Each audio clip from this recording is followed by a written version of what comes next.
c'est une transposition seulement. Comme les 3 États n'étant plus membres de la communauté économique des États de l'Afrique de l'Ouest, c'est-à-dire la CEDEAO, c'était cette taxe-là qui était perçue et reversée dans les caisses de la CEDEAO.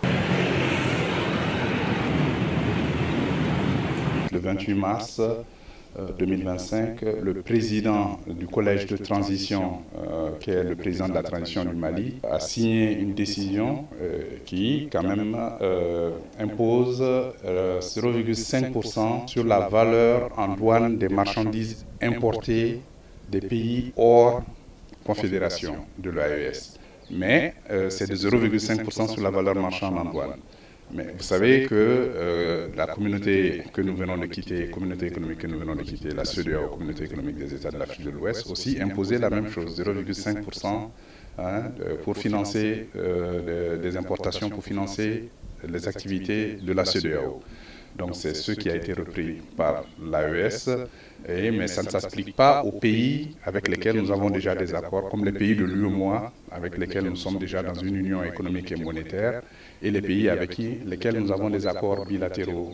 Cela veut dire que c'est une union douanière dans laquelle on élimine toutes les barrières tarifaires et non tarifaires, mais en plus, on ajoute la libre circulation des personnes, des biens et des services. Notre collaboration se situe dans les 3 volets, c'est-à-dire que la défense, la diplomatie et le développement économique. Donc c'est vrai, comme on a constitué déjà une force conjointe qui, pour un débit, fait à peu près 5 000 hommes. Donc pour financer cela, voilà, cette taxe va participer au financement de ces opérations. Bon, cette force conjointe est déjà sur le terrain, comme vous avez vu. Depuis la création même de l'Alliance des États du Sahel, c'est cela, si vous voyez la charte du Liptako Gourma, cela a été bien dégagé. C'est un souci de sécurité qui a amené à tout cela, parce que comme par le passé, nous avons vu que les terroristes pouvaient se mouvoir facilement entre les 3 frontières. Donc en commettant des forfaits par-ci par-là, ils pouvaient toujours se refuser dans un autre pays. Donc c'est pour mettre fin à tout cela que nous avons réuni les 3 forces.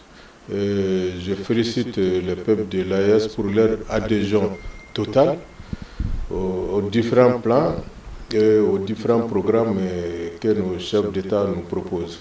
Donc je suis sûr que l'accompagnement de la population des 3 États ne fera pas défaut.